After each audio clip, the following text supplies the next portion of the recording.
7h53, l'opinion de Nicolas Bétou. Bonjour Nicolas. Bonjour Mathieu. Et je ne vous dirai bonjour qu'une fois, mon cher Nicolas. Emmanuel Macron réunira tout à l'heure à l'Elysée l'ensemble des syndicats, une première depuis le début de l'épidémie. Ben oui, parce que les rendez-vous précédents avaient eu lieu en visioconférence. Cette fois, tout le monde sera physiquement présent, ce qui ajoute à l'aspect symbolique de ce moment qui pourrait rester comme le premier acte social de l'après-Covid, le premier signal d'une éventuelle autre politique, puisqu'il est désormais de bon ton d'assurer que plus rien ne sera comme avant. Sauf qu'auparavant, il faudra d'abord passer par une étape cruciale, extrêmement délicate, la fin du quoi qu'il en coûte. Le quoi qu'il en coûte, c'est cette règle annoncée par le président de la République au tout début de l'épidémie. Pour promettre que l'État ne serait tombé personne, aussi bien à l'hôpital, ce qui fut fait, qu'auprès des entreprises et des salariés. Le quoi qu'il en coûte, c'était la mobilisation maximum des services d'urgence et c'est les dizaines, les centaines de milliards d'euros déversés sur l'économie pour aider les salariés à maintenir l'essentiel de leur pouvoir d'achat et les entreprises à éviter la faillite. Problème,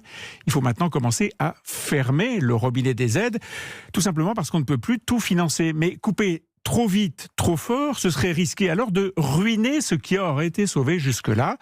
Le chef de l'État va donc discuter avec les syndicats d'un mécanisme de substitution aux aides, probablement calqué sur une idée de partage de responsabilités, que chacun, État, entreprise, salarié, fasse un effort et prennent en charge une partie de ce quoi qu'il en coûte. Évidemment, les syndicats sont très vigilants. Et oui, et pas seulement eux, au sein même de la majorité, la demande de plus de social est forte. Avec les sujets d'écologie, ça ressort nettement, en particulier à l'aile gauche de la République En Marche. Enfin, chez ceux qui n'ont pas choisi de quitter le parti pour fonder leur microstructure, une tendance très en vogue en ce moment.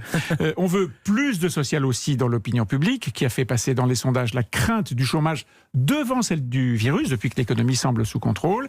Et puis l'image d'Emmanuel Macron souffre toujours d'un déficit de social, et la réforme des retraites, évidemment, ne l'a pas améliorée. Bon, mais elle a été abandonnée, cette réforme des retraites. Et oui, et une partie de celle sur l'assurance chômage a été suspendue. Mais renoncer aux réformes en cours, ça ne fait pas un projet politique enthousiasmant, pas plus que revenir en arrière sur la suppression de l'ISF ou sur les ordonnances travail, ce qui serait une concession politique majeure à ses adversaires et une vraie défaite politique en réalité. C'est toute la difficulté des choix que doit faire Emmanuel Macron. Sa politique pro-entreprise, disons plutôt de droite, a marché dans la première partie du quinquennat. L'emploi s'est redressé, la croissance est repartie, l'investissement aussi.